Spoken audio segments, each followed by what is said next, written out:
Hello students, welcome to my channel Hindi with Rajshree ma'am. आज हम आपको वर्ण विचार का दूसरा भाग पढ़ाने जा रहे हैं, जिसमें हम व्यंजन के बारे में पढ़ाएंगे।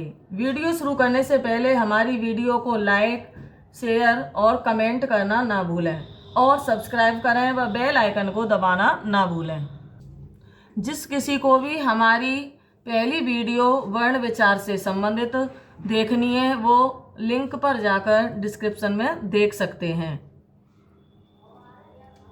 वीडियो के नोट्स वीडियो के अंत में दे दिए गए हैं, आप उन्हें अपने नोट्स के रूप में लिख सकते हैं। अब हम ले रहे हैं बच्चों वर्ण विचार का भाग 2 व्यंजन। तो व्यंजन को हम इस तरह समझेंगे, जिन वर्णों के उच्चारण में वायु का प्रवाह रुककर या घर्षण के साथ निकलता है उन्हें व्यंजन कहते हैं। व्यंजन का उच्चारण सदैव स्वरों की सहायता से होता है, अर्थात जब हम व्यंजनों को बोलते हैं तब उन्हें स्वरों की सहायता लेनी पड़ती है। जैसे क, इसमें हलंत लगा हुआ है तो ये स्वर रहित है, इसमें आ स्वर जोड़कर ये का दीर्घ बना। इसी तरह प, ये भी स्वर रहित है, इसमें स्वर आ जोड़कर ये पूरा व्यंजन हुआ है। अब हम देखेंगे हलंत। सभी व्यंजन वर्णों में अ स्वर का योग होता है। जब किसी व्यंजन को अ के बिना लिखा जाता है तो उसके नीचे एक तिरछी रेखा, जैसे कि लगी हुई चिन्ह के नीचे, खींच दी जाती है, जिसे हलंत चिन्ह कहते हैं। उदाहरण चिन्ह, वाक, स्वयं, इन सभी शब्दों में जैसे माँ में, हा में और का में ये हलंत लगाए गए हैं। अब हम देखेंगे व्यंजन के भेद। उच्चारण स्थान की दृष्टि से व्यंजन के 4 भेद होते हैं।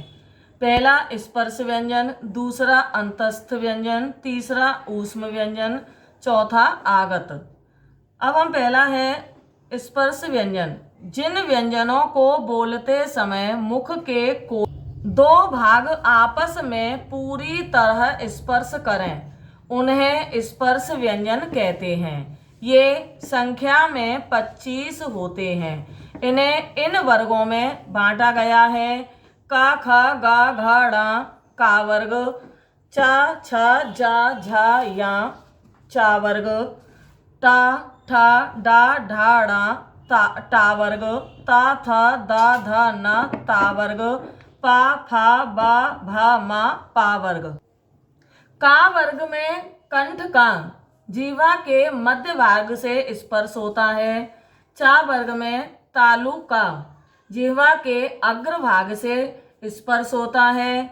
मूर्धा का जीवा के अग्र सिरे से स्पर्श होता है। टा वर्ग में दांत का जीवा के अग्र सिरे से अर्थात आगे वाले भाग से स्पर्श होता है।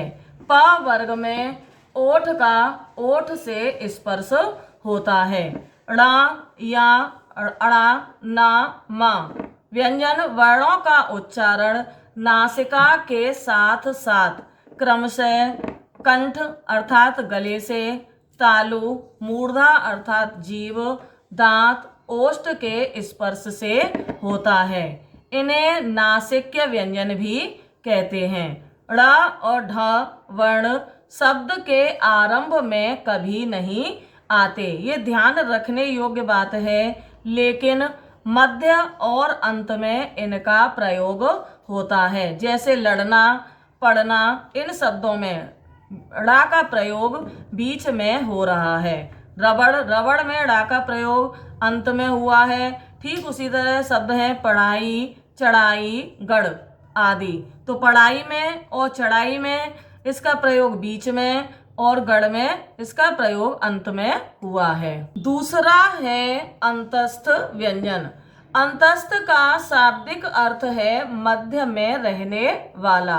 अंतस्थ व्यंजनों में जिह्वा मुख के किसी भी भाग को पूरी तरह नहीं छूती है। वायु भी कम समय के लिए रुकती है, इसलिए ये व्यंजन अंतस्थ व्यंजन कहलाते हैं। इनकी संख्या 4 है: य, र, ल, व, अब है तीसरा ऊष्म व्यंजन। ऊष्म का अर्थ है गर्म।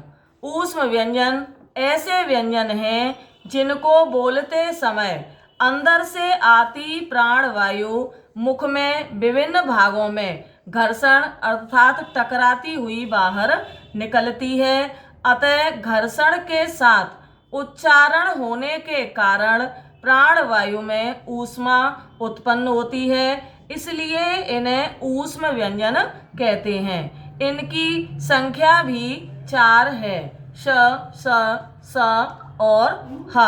अब है नंबर चौथा आगत वर्ण। अरबी, फारसी और अंग्रेजी भाषाओं से आए कुछ शब्दों के शुद्ध उच्चारण के लिए हिंदी में क, ख, ग, ज, फ अर्थात इनके नीचे बिंदु या नुक्ते लगे होते हैं, इन वर्णों का प्रयोग होता है, जैसे जरा, जोर, फौरन आदि। अब है संयुक्त अक्षर या संयुक्त व्यंजन। संयुक्त अक्षर बनाने के लिए वर्णों में 2 प्रकार से संयोग या योग होता है।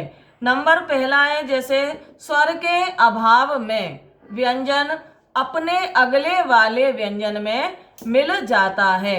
जैसे शब्द है यहाँ पर सम अर्थात जो माँ व्यंजन है वो स्वर रहित है और इसका हम सार के साथ इसे जोड़ें तो ये हो जाएगा संसार। इसी तरह दूसरा शब्द है तत्, ता में हलंत लगा हुआ है दूसरे में, और प्लस काल अर्थात इन दोनों के योग से तत्काल शब्द बना है। दूसरा हम देखते हैं कुछ वर्ण संयुक्त होने पर भिन्न रूप धारण कर लेते हैं, जैसे श प्लस र अर्थात भिन्न वर्ण बना श्र।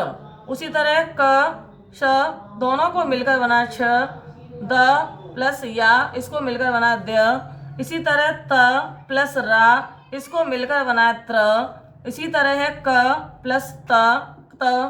इसी तरह आगे है ज प्लस या ज्ञ। अब है द्वित्व व्यंजन। जब एक ही वर्ण 2 बार मिलता है तो वह व्यंजन कहलाता है, जैसे न, न, न इसे कहें, इसको मिलाकर बना अन्न। उसी तरह ला हलंत सहित है, ये हलंत रहित है, ल इसको मिलाकर बना है बिल्ली। अब बच्चों हम आपको गृह कार्य के रूप में वो कुछ काम दे रहे हैं जिसे आप करके देखें। इसके आंसर डिस्क्रिप्शन में दिए गए हैं, पहले खुद करें बाद में आंसर को चेक करें। दिए गए संयुक्त व्यंजनों से 2-2 शब्द बनाइए, छ, त्र, ज्ञ और स्र। दिए गए द्वित्व व्यंजन से 3-3 शब्द बनाइए। ये द्वित्व व्यंजन दिए गए हैं, इनको मिलाकर आपको 3-3 शब्द बनाने हैं जी। हमारे वीडियो को लाइक करें, शेयर करें एंड कमेंट करें, जिससे कि हमें आपके विचार पता चल सकें, और सब्सक्राइब करें तथा बेल आइकन को दबाना ना भूलें।